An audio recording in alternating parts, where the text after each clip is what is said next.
अस्सलाम वालेकुम सरजमीन हिंदुस्तान। इस्लाम मेरा मजहब। ईमान रखता हूं अल्लाह और उसके नबी और उसकी पाक किताब कुरान शरीफ पर। वतन मेरा हिंदुस्तान, शहर मेरा मुंबई, नाम मेरा आरजे पाशा। तो दोस्तों, हम सब एक माँ बाप की औलाद हैं, बाबा आदम और माँ हव्वा।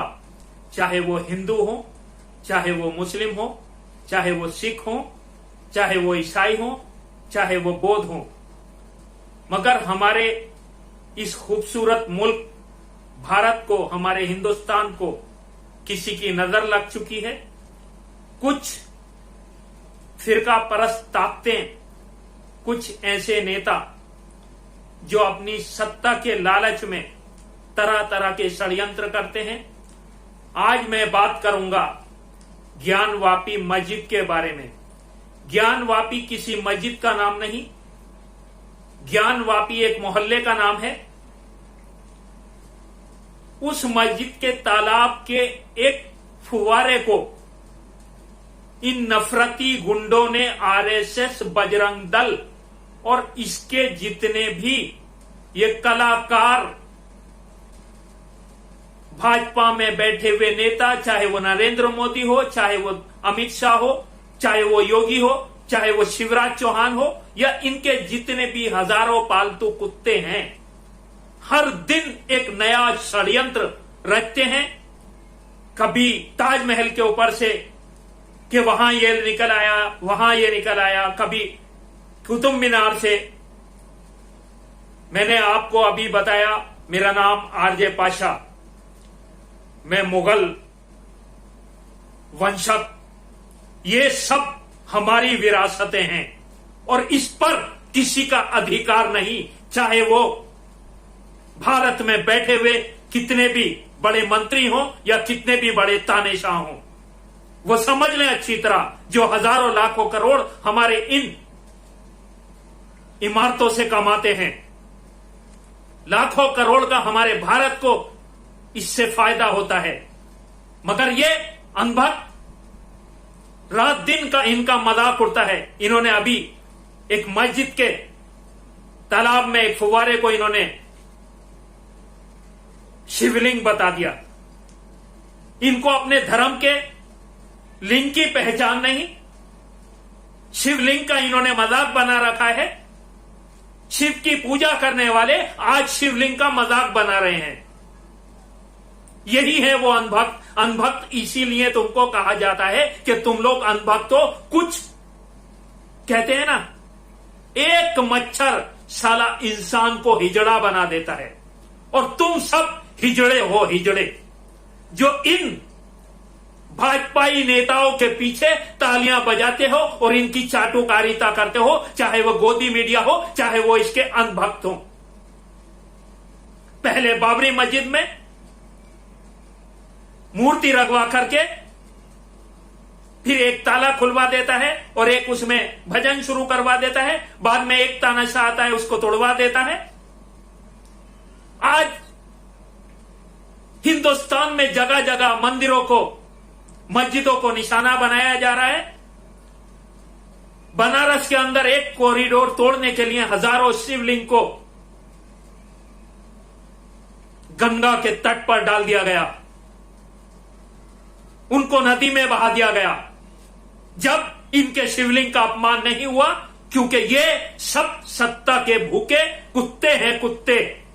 ज्ञानवापी मस्जिद, मैंने कहा ना कि ज्ञानवापी एक मोहल्ले का नाम है, किसी मस्जिद का नाम नहीं। और किसी मस्जिद के अंदर फुआरे को तुम जैसे अनभक्त, आज तुम्हारा मजाक बन रहा है, तुमको कोर्ट से भी फटकार मिल चुकी है, मगर तुम अनभक्त हो, गोबर खाने वाले हो, पेशाब पीने वाले हो। यही सब तुम्हारा धंधा है। और वहां के काशी के एक महंत ने इस चीज को आज तक पर स्पष्ट कर दिया है कि वो एक फुआरा था और वहां पर वो बचपन से खेलने जाया करते थे। ये सब षड्यंत्र। अरे शर्म करो मोदी जी, शर्म करो अमित शाह जी, और शर्म करो भाजपा के बड़बूजो। कितना नीच हो वो, कितना नीचे गिरोगे, कितना और नीचे गिरना है?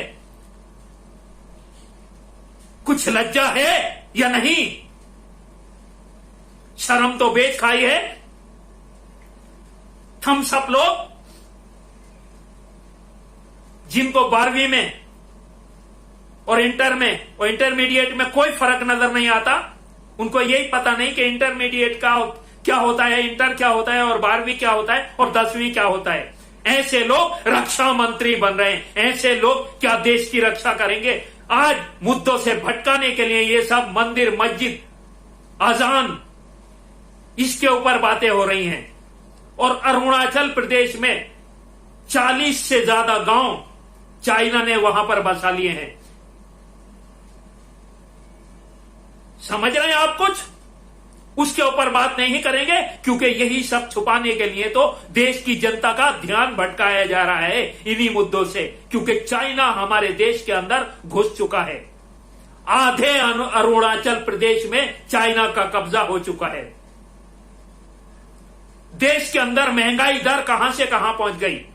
बात करेंगे ज्ञानवापी मस्जिद की कि वहां शिवलिंग निकल आया, वहां यह निकल आया। अरे तुमने अपने धर्म के शिवलिंग का ही मजाक बना रखा है। तुम्हारा कोई धर्म नहीं मोदी जी, तुम्हारा कोई धर्म नहीं, और तुम्हारे इन पिल्लों का भी कोई धर्म नहीं। बात करते हो मंदिर मस्जिद की, बात करते हो राम मंदिर बनाने की। अरे तुम क्या राम मंदिर बनाओगे? तुमने तो देश को लूट खाया है। महंगे महंगे ड्रेसेस, महंगी महंगी प्लेन खरीद करके देश के अंदर जो ये तानाशाही का आप चला रहे हो, और जो ये अपना 20,000 करोड़ रुपए का जो पार्लियामेंट हाउस बना रहे हो अपने बैठने के लिए, यही सब देश को लूटना चाहते हो। मगर वो दिन दूर नहीं कि जिस दिन श्रीलंका जैसे हालात भारत के अंदर हो जाएंगे और तुम्हें यही जनता और यही अंधभक्त तुम्हारे बदन पे एक चड्डी भी नहीं छोड़ेंगे। देखा है ना श्रीलंका के अंदर क्या हालात हो रहे हैं वहां के नेताओं के। भागना पड़ा वहां से वहां के प्रधानमंत्री को। ये सब बेहूदी हरकतें बंद करो, ये सब ओछी राजनीति बंद करो। देश का भाईचारा मत खत्म होने दो। देश की गंगा जमनी तहजीब बनी रहने दो। चंद मुट्ठी भर अनभक्त हो तुम लोग। तुम्हें अपने भगवान की ही पहचान नहीं। रास्ते में खड़ा हुआ एक पत्थर तुम्हें भगवान लगने लगता है। हा? क्या है फिर तुम्हारा भगवान, जब तुम्हें अपने भगवान की ही पहचान नहीं? शिवलिंग का मजाक बनाते हो, शिव का मजाक बनाते हो। तुम्हें अपने खुद भगवानों की पहचान नहीं। तुम्हें सिर्फ पहचान है तो सिर्फ अनभक्ति की। तुम्हें चाहिए, तुम पूजा करते हो लक्ष्मी की, तुम किसी भगवान की पूजा नहीं करते। शर्म आती है तुम जैसे अनभक्तों पर, और शर्म आती है इस देश के ऐसे नेताओं पर, ऐसे मंत्रियों पर, ऐसे प्रधानमंत्री पर, ऐसे गृह मंत्री पर, और ऐसे मुख्यमंत्रियों पर जो देश के अंदर नफरतें फैलाने का काम करते हैं। ये मस्जिदें, ये मंदिर हमारी आस्था है। इन चीजों का मजाक ना बनाओ। बहुत हो चुका, बहुत मजाक बना लिया तुमने इन सब चीजों का, धर्म की राजनीति करके। और मैं आरजे पाशा, मैं आपको अल्लाह ऐलान बोलता हूं, मेरे पूर्वजों की, मेरी पुरखों की इमारतों के बारे में तो एक लफ्ज मत बोलना अनभक्तों और नेताओं। अच्छी तरह सुन लो, तुम्हारी चमड़ी उधेड़ दूंगा, तुम्हारी चमड़ी, ये याद रख लेना। तुम्हारा नामो निशान तक नहीं रहेगा। तुम्हारी नामो निशान तक इतिहास में कहीं नहीं मिलेगा, ये याद रख लेना। तुम्हारी चमड़ी उधेड़ दी जाएगी। औकात में रहना अपनी। मुगलों की किसी भी विरासत को तुमने हाथ लगाने की कोशिश करी, ये तो मुसलमान का अपना एक था कि जिस मस्जिद में नमाज पढ़ने के लिए दी गई थी, उस मस्जिद में मुसलमान नमाज नहीं पढ़ने गए और उसमें जो है तुमने कब्जा कर लिया। मगर अब बहुत हो चुका, अब ये सब नौटंकी बंद होनी चाहिए, बहुत हो चुका। अनभक्तों सुधर जाओ, आज भी वक्त है। न हिंदू बुरा है न मुसलमान बुरा है, जो इनको लड़ाए वो इंसान बुरा है। जय हिंद, जय भारत, जय महाराष्ट्र।